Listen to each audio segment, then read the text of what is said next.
Okey, ini fakta penting yang wajib anda ketahui tentang pesakit strok, iaitu yang pertama adalah golden time.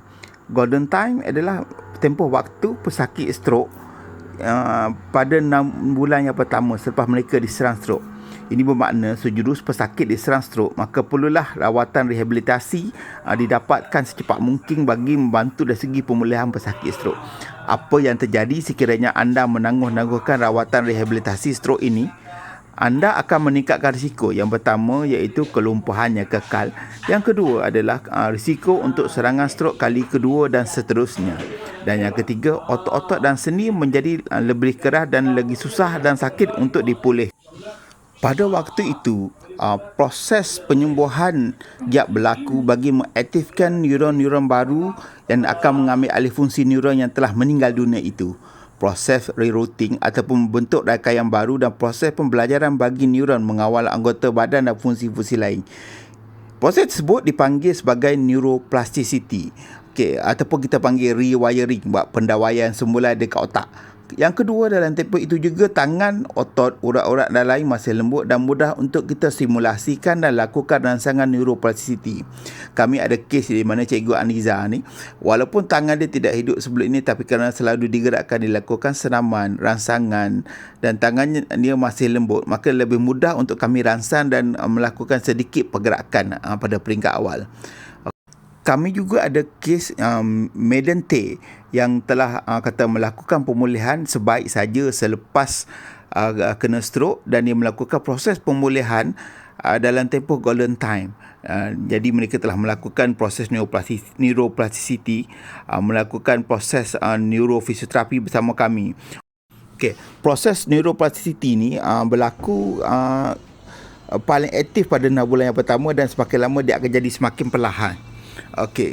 Sebenarnya dia berlaku sepanjang hayat, tapi dia paling aktif berlaku pada 3 hingga 6 bulan yang pertama. Ini fakta yang saya perolehi daripada Dr. Pakar Rehab Hospital Sedang.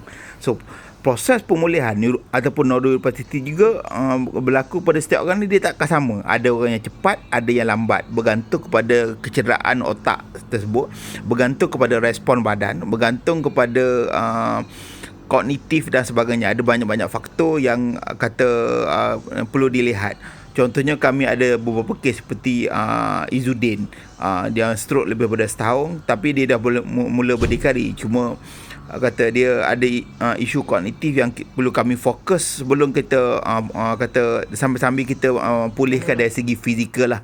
Kami juga pernah fokus kepada 3 orang sentak kes yang hampir sama tapi punca yang berbeza, seperti Cikgu Shiking yang kena hemorrhagic stroke, Kak Ita ischemic stroke kerana sel kanser, Siti Mezrah kerana ischemic stroke kerana penyakit SLE. Ketiga-tiga jalani pemulihan tangan dalam tempoh yang hampir sama.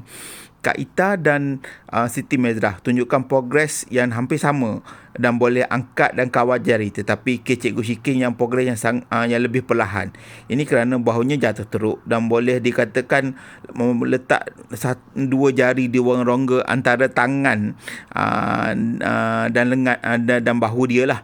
Jadi ada proses lain yang perlu dilakukan, yang perlu dipulihkan sebelum proses simulasi dan rangsangan boleh dilakukan. Ada yang cepat, ada yang lambat, bergantung pada kes, takkan sama. Kena ingat, bahagian anggota badan yang paling kompleks dalam badan kita adalah jari dan tangan. Ada banyak otot-otot kecil dan gerakan yang kompleks. Anggota paling susah dan lambat untuk dipulihkan, dinormalkan.